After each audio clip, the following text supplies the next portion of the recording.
Bonjour à tous, moi je m'appelle Danielle Laure, j'ai 21 ans, je suis née en Belgique d'origine camerounaise et aujourd'hui j'ai l'opportunité de venir vous partager mon expérience personnelle avec Dieu et comment est-ce que j'ai rencontré Jésus-Christ dans ma vie en tant que jeune fille. Et voilà, alors pour mettre un contexte, tout a commencé, pour mettre un contexte familial, j'étais donc dans une famille chrétienne. Ma mère chrétienne, mon père chrétien, donc j'ai vécu dans une famille très aimante, une enfance plutôt normale. Mais c'est vrai qu'on ne se rend pas compte à quel point, étant enfant déjà, on est confronté à beaucoup. On est dans une famille avec une certaine culture et on sort dehors et on voit beaucoup de choses nous intriguent et on commence à se comparer, à voir ce que d'autres ont et ce qu'on n'a pas. Et c'est pour ça que c'est important de ne pas mépriser même l'enfance parce qu'on emmagasine tellement beaucoup de choses. Et ben moi, enfant, j'avais 10, 11 ans, j'avais déjà emmagasiné énormément de douleurs, beaucoup de problèmes dans l'estime que j'avais de moi, la vision, la perception que j'avais de moi-même en tant qu'enfant. Et c'est vrai qu'on peut se dire parfois, on a 10 ans, 8 ans, qu'est-ce qu'elle peut avoir comme problème? Mais quand on va tous les jours à l'école, on ne sait pas ce qu'on confronte, ça peut être une parole que quelqu'un nous a dit ou quelque chose qui nous a piqué d'une manière particulière et nous a troublé dans notre identité, donc qui on était. Et donc j'arrive à 11 ans étant une jeune fille assez vivante et avec une bonne personnalité, mais j'avais beaucoup de blessures en moi, des blessures personnelles que je porte déjà dès mon jeune âge. Et donc, comment est-ce que j'ai rencontré le Seigneur? Je me rappelle que ma maman nous emmenait parfois de temps en temps dans des petites conférences qu'il y avait à l'église de manière ponctuelle. Et je me rappelle qu'un jour à l'église, donc ici à la Cité de la Restauration à Louvain-la-Neuve, il y a un pasteur Emmanuel, je crois, qui était venu partager la parole et tout. Donc moi, j'arrive après l'école, j'étais avec ma maman et ma petite sœur. Et j'avais l'habitude d'assister à des cultes. Hein. Comme j'ai dit, ça faisait partie de mon enfance. J'ai grandi dans cela. En plus, quand j'étais petite, j'avais un background catholique. Et plus tard, ma maman a été introduite avec le pasteur Jimmy. On a commencé à aller dans l'église évangélique. Et donc, on était partagés entre les deux. Le matin, on partait d'abord à l'église catholique. Et après, on rejoignait notre maman à l'église évangélique où elle priait. Donc, on faisait deux cultes par jour. Et donc, un jour, donc, on vient à cette conférence-là et donc, le pasteur parle. Et cette fois-là, j'étais particulièrement attentive. Et c'est vrai que c'est toujours un peu particulier, surtout pour les personnes qui ont toujours connu un peu Dieu dans la culture familiale, de passer de la culture à l'expérience personnelle. Et je me suis toujours considérée comme croyante, même si j'avais beaucoup de questions. Je suis quelqu'un qui raisonne beaucoup, j'aime beaucoup réfléchir et je fais des études scientifiques, donc j'aime avoir aussi la preuve et la certification de ce que je crois et je ne veux pas juste suivre, juste pour suivre. Et donc c'est vrai que j'avais beaucoup de questions qui montaient en moi par rapport à Dieu. Et c'est vrai que quand tu vis dans une famille ou dans une culture où la question de Dieu ne se pose pas vraiment, c'est toujours un peu spécial, un peu particulier. Mais j'avais beaucoup de questions, c'est vrai, beaucoup d'insécurité par rapport à la foi, beaucoup de choses que je ne comprenais pas par rapport à Dieu et quel genre de relation j'étais censée avoir avec lui, mais ça faisait partie de la culture et on priait avant de manger, toutes ces choses-là.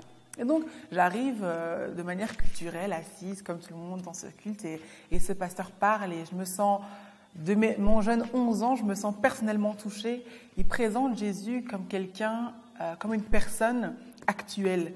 Et c'est ça qui m'a beaucoup touchée, c'est que j'avais fait le catéchisme et toutes ces choses et il y avait des beaux enseignements qu'on me donnait de Jésus et tout ça, mais c'était pas actuel, genre c'était pas pour moi là maintenant par rapport à ce que je vis. Le Jésus là, il me sert à quoi? Il joue quel rôle dans ma vie? Et ce monsieur est venu nous parler d'un Jésus qui était personnel, une personne qui se souciait de moi ici et maintenant, qui voyait mes blessures, même malgré ces blessures que certaines personnes pouvaient négliger, se dire qu'elle a 11 ans, elle a 10 ans, qu'est-ce qu'elle connaît la vie, qu'est-ce qu'elle a vécu, qu'est-ce qu'elle peut bien savoir. Mais ce Jésus-là, lui, il se souciait de moi. Et donc c'est à ce Jésus-là que j'ai été présentée ce jour-là. Et ça m'a vraiment intriguée. Je me suis dit, waouh! C'est fort. Et donc j'étais vraiment captivée. Je me rappelle ce jour-là, je vivais toutes les paroles de ce monsieur. Et à la fin, donc, le pasteur propose de prier pour les personnes qui désirent donner leur vie à Jésus. Et donc moi, je me suis levée, j'avais été tellement touchée. Et j'étais la seule jeune parmi tant de personnes plus âgées et tout. J'étais la seule enfant, entre guillemets.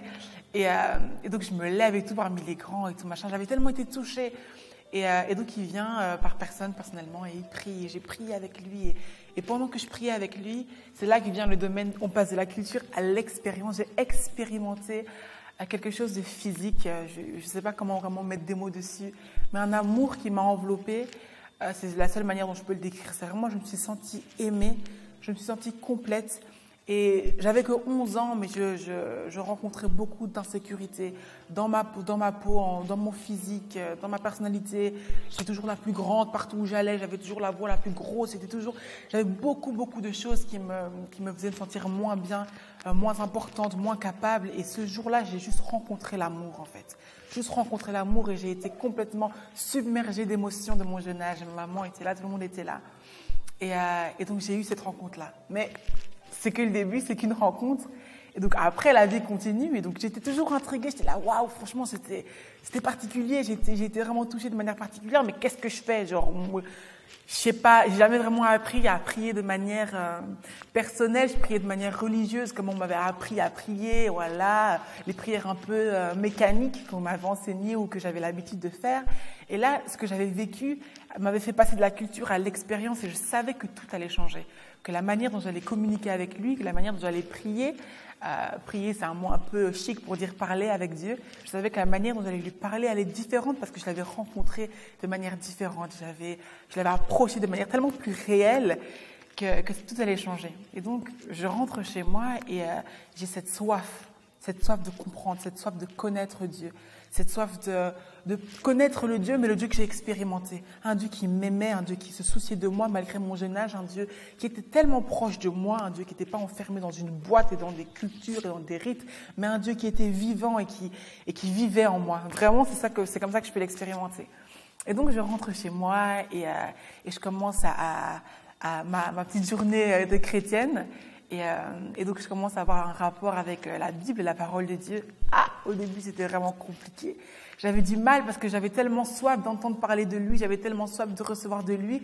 Et en même temps, je lisais la Bible et je comprenais pas tout. J'avais l'impression que je ne recevais... Il y avait quelque chose que je n'arrivais pas à m'identifier dans la Bible, mais j'avais envie de l'entendre parler. J'avais rencontré cette personne. Et ce qui était sûr, c'est que personne ne pouvait m'enlever l'expérience que moi j'avais vécue. Donc, j'insistais, je persévérais, même si c'était pas facile pour moi de lire la Bible, être là comme ça et tout. C'est la manière dont c'était écrit, j'avais du mal. Et c'est là que j'ai rencontré le Saint-Esprit. Et qui a changé tout dans ma vie chrétienne, qui a donné un rythme nouveau à ma foi, à mon rythme avec Dieu, à ma marche avec Dieu. Et quand j'ai rencontré le Saint-Esprit, c'était très étrange. Je me rappelle, donc, c'était toujours durant cette conférence où ce pasteur Emmanuel était là et enseignait. Ça s'est passé vraiment très vite. Et un jour, je suis donc à l'église, parmi les gens, c'était la louange et l'adoration.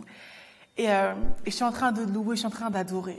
Et j'avais envie de dire à Dieu simplement combien je l'aimais et combien il m'avait touchée et combien j'ai été touchée par son amour et que j'avais envie de le connaître et que j'avais envie d'en savoir plus sur lui, celui que j'ai expérimenté et pas celui qu'on m'a enseigné ou qu'on me dicte ou qu'on me montre, mais celui que j'avais expérimenté. Et j'étais tellement dans la soif et dans l'attente de lui que j'ai été baptisée du Saint-Esprit pendant que j'adorais en milieu de l'église à 12 ans. J'ai commencé à parler en langue et c'était trop bizarre parce que j'avais jamais vraiment reçu d'enseignement particulier par rapport à ça, mais j'avais tellement à lui dire, j'avais tellement dans mon cœur que c'est sorti tout seul. Et c'est là ma première rencontre que j'ai eue avec le Saint-Esprit sans savoir vraiment que c'était le Saint-Esprit. Et à partir de ce moment-là où j'ai pu avoir cette proximité avec le Saint-Esprit, que j'ai été enseignée, que j'ai compris qu'il y avait quelqu'un qui était avec moi tous les jours de ma vie. Que Dieu n'est pas parti, Jésus-Christ n'est pas rentré au ciel, vivre sa vie d'Aloca auprès du Père, mais qu'il nous a laissé quelqu'un d'extraordinaire, une personne formidable en la personne du Saint-Esprit, qui m'a conduit tout au long de ma vie chrétienne, qui m'a conduit dans la lecture de la parole de Dieu, où c'était plus une lecture en fait, c'était vraiment une conversation. C'est-à-dire j'avais mes temps de prière où c'était moi qui présentais à Dieu mes besoins, les besoins des autres, je le remerciais, je recevais, et puis j'avais ces temps où c'était lui qui me parlait. Il me parlait personnellement. Tu lis un truc qui a été écrit il y a 2000 ans, mais ça te parle toi maintenant dans cette situation-là. Et donc, voilà, c'est comme ça que j'ai rencontré le Seigneur et que le Seigneur a transformé ma vie. J'ai été transformée dans ma manière de me voir, dans ma perception de moi-même, en fait. J'ai choisi de fonder mon identité sur quelque chose de stable. Parce qu'un jour, je me sentais fraîche, un jour, je me sentais pas fraîche, un jour, je me sentais bien, un jour, je me sentais pas bien, parce que ma vie était dictée par mes émotions et parce que les autres me renvoyaient de moi-même, l'image que les autres me renvoyaient de moi, l'image que le monde me renvoyait de moi, l'image que l'école me renvoyait de moi, l'image que ma famille pouvait me renvoyer de moi. Et là, j'avais l'opportunité de construire ma vie sur ce que Dieu a dit de moi. Et à partir du moment où il a dit et que j'ai choisi de construire sur ce qu'il a dit, j'ai choisi de construire sur du roc. Et c'est là que ma journée a commencé. Et donc, tout au long de ma vie, jusqu'à maintenant, j'apprends beaucoup, j'expérimente beaucoup. Et comme une relation, comme on en a avec n'importe qui, il y a des hauts et des bas, mais il est tellement bon, il est tellement patient. Et ce qui a été vraiment une révélation pour moi, c'est que les codes religieux ont été brisés pour moi. Ça a été brisé par la relation que j'ai expérimentée. Et je peux vous encourager, vous, qui me regardez, si vous êtes curieux ou si même vous avez l'impression d'avoir toujours vécu dans une culture chrétienne, mais jamais vraiment avoir expérimenté quelque chose, vous allez dire, non, là, c'était ma rencontre avec Dieu, c'était mon témoignage, il m'a touché comme ça, il m'a guéri comme ça, avant j'étais comme ça, avant j'étais mal dans ma peau, avant j'étais aigrie, avant j'étais amère, et maintenant je suis comme ça, maintenant je suis pleine d'espoir, maintenant je sais qui je suis, maintenant je suis forte en moi, j'ai confiance en moi, non pas à cause de l'apparence que j'ai, non pas à cause de la place que j'ai dans cette société, mais à cause de ce que Dieu a dit de moi et ce que j'ai reçu personnellement de lui. Il y a quelque chose de personnel pour chacun d'entre nous et il a envie de se révéler à nous de manière tellement simple et personnelle. On essaye toujours d'anticiper. Dès qu'on parle de Dieu, tout le monde se fiche, tout le monde se fiche. Oh, il y a les musulmans, il y a les chrétiens, il y a les baptistes, il y a les catholiques, il y a les machins. Tellement de dénominations qui ont enfermé Dieu dans une boîte et qui empêchent les gens d'expérimenter la simplicité d'une rencontre avec Dieu. C'est tellement simple, c'est être un cœur disposé à recevoir. Et ce jour-là, à 11 ans, j'ai été disposée à recevoir. À 12 ans, j'ai été baptisée du Saint-Esprit. J'ai pas fait les choses dans l'ordre. Généralement, tu rencontres le Seigneur, tu te baptises dans l'eau, puis après tu es baptisé du Saint-Esprit. Moi, le baptême du Saint-Esprit est arrivé comme ça, en plein milieu de l'adoration à l'église. Et plus tard, après, bien plus tard même d'ailleurs, j'ai été baptisée donc dans l'eau et j'ai continué donc ma marche avec le Seigneur. Et c'est important de pouvoir aussi, ce que j'ai appris durant ma vie, c'est à vraiment considérer cette relation comme une relation en fait, vraiment quelque chose où je dois donner de moi et lui donne aussi de lui et ça devient un échange où on partage et on vit quelque chose de réel ensemble. Et l'âge ne compte pas, l'âge n'est pas une intimidation. J'avais 11 ans quand j'ai rencontré le Seigneur, j'avais 12 ans quand j'ai été baptisée du Saint-Esprit et que j'ai commencé à parler en langue et à expérimenter une vie profonde. Et malgré que les gens, je me rappelle une fois, on avait dit au culte, qui a déjà eu l'impression d'avoir été abandonné par Dieu ou d'avoir vécu des moments où on se sentait seul. Et j'avais levé ma main. Il y a une tantine qui avait dit « Ah, à ton âge !» Dans mon cœur, j'étais là, oui, parce que vous vous rendez pas compte qu'un enfant de 5 ans, de 6 ans est confronté à des douleurs à son échelle qui peuvent être transposables à des adultes de 50 ans, 60 ans. Et donc, j'étais arrivée à 11 ans avec mes fardeaux, mes douleurs et mes peines. Et Dieu n'a pas regardé à mon âge ou à mon expérience ou à la légitimité de ma douleur.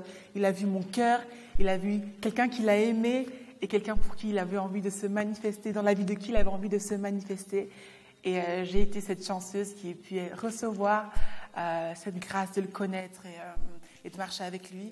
Et voilà, maintenant j'ai 21 ans, ça fait donc, ça fait 10 ans donc que j'ai rencontré le Seigneur et que je marche avec lui. Et il est tellement bon. Et à chaque fois que tu penses que tu arrives à le cerner, à comprendre quelque chose, il te montre encore qu'il a des facettes incroyables. Alors tu dois apprendre à être modelable. Parce que c'est vrai que souvent, quand on arrive dans le domaine spirituel, on devient très capricieux. Dieu nous a parlé une fois comme ça, donc c'est comme ça qu'il doit nous parler tout le temps. Dieu a été comme ça une fois, il s'est révélé comme ça une fois avec moi, donc c'est comme ça qu'il va devoir se révéler tout le temps. Et j'ai dû apprendre, comme moi j'ai différentes facettes de ma personnalité, à apprendre différentes facettes de sa personnalité. les manières avec lesquelles il se révèle, avec lesquelles il me parle. Un jour, ça va être dans sa parole, un jour, ça va être dans un rêve, un jour, ça va être au travers de quelqu'un, un jour, ça va être à l'église, peu importe. Un jour, ça va être au travers d'une scène que je vais voir dans les transports en commun, peu importe. Il me parle tantôt d'une manière, tantôt d'une autre. Et ma marche avec lui m'apprend à être modelable et à toujours être prête, disposée à recevoir de lui. C'est la plus belle chose qui me soit jamais arrivée dans ma vie. J'ai 21 ans, je vis pas une vie en prison. Les gens pensent souvent que quand tu es chrétien, que tu es jeune, tu peux rien faire, tu t'amuses pas, ta vie est ennuyante. Et ma vie n'a jamais été aussi mouvementée que quand j'ai rencontré le Seigneur. J'ai été confrontée à beaucoup de choses. Et ce qui m'a aussi beaucoup touchée, c'est que il y a des choses, des bêtes choses qui peuvent nous sembler tellement stupides, mais qui nous ont blessés. Des bêtes paroles, il y a des paroles qui m'avaient été dites quand j'étais en maternelle. Ça veut dire quoi, 3-4 ans, dont je me souvenais, et qui avaient créé en moi une blessure dont je n'avais même pas conscience. Et le Seigneur me l'a révélé. Et quand le Seigneur me les a révélées, je me suis rendu compte, mais waouh! En fait, il veut vraiment me guérir en profondeur de toutes choses. Il veut vraiment que je puisse accéder pleinement à tout ce qu'il a pour moi, à tout ce qu'il a prévu pour moi maintenant et pour plus tard. Et c'est la meilleure décision que j'ai prise de ma vie, de le suivre. Et même si ça veut dire de marcher à contresens parfois, de voir beaucoup de choses dans la société, dans ma génération. Je vois des jeunes qui se complaisent à faire beaucoup de choses, à s'attarder dans beaucoup d'endroits où moi, j'ai plus ma place parce que j'ai trouvé ma place au pied du Seigneur et je me nourris dans sa présence. Et c'est un truc que j'aimerais aussi, sur lequel j'aimerais aussi insister, c'est que souvent, on nous montre un mode de vie qui est explicitement mondain ou explicitement malsain. Les gens qui vont en boîte de nuit, les gens qui sortent et qui ont des relations à gauche, à droite, qui sont dans la drogue et dans l'alcool. Et moi, j'étais pas dans ces choses-là. J'ai jamais été dans ces choses-là. Mais ce que j'expérimentais était très malsain, aussi malsain, mais à l'intérieur. Souvent, on est là à exposer les choses qui sont visiblement négatives et on ignore la jalousie, l'amertume qui crée des dégâts parfois même pires dans notre âme et dans notre cœur. Et moi, je faisais partie de cette catégorie-là. J'avais un système de pensée tellement destructeur, j'avais un mode de vie, un mode de pensée vraiment qui détruisait mon âme de l'intérieur et aucune destruction, aucun mode de vie destructeur n'est à être négligé ni méprisé. C'est pas parce que tu ne pars pas en boîte de nuit que ça veut dire que tu es bien. Qu'est-ce qui se passe dans ton cœur? Et c'est ce que lui, il voit, et c'est ce que lui, il veut changer, c'est ce que lui, il veut transformer. Et c'est ce qu'il a transformé pour moi. Et je suis une personne transformée par la grâce de Dieu. Et j'espère que ce message vous aura encouragé. Si vous êtes déjà dans le Seigneur, que vous encouragez à persévérer, à croire que ses bontés se renouvellent chaque jour et qu'il n'en a jamais fini avec nous jusqu'à ce qu'il nous rappelle et qu'il a des projets pour nous incroyables et que si jamais vous n'avez jamais rencontré le Seigneur, que ce témoignage vous pousse, vous encourage à chercher quelque chose de personnel, pas se laisser dicter par quelconque religion ou règle que vous avez vue ou entendue, mais chercher quelque chose d'intime et personnel. Et voilà, en tout cas, c'était un plaisir de partager avec vous. Et voilà.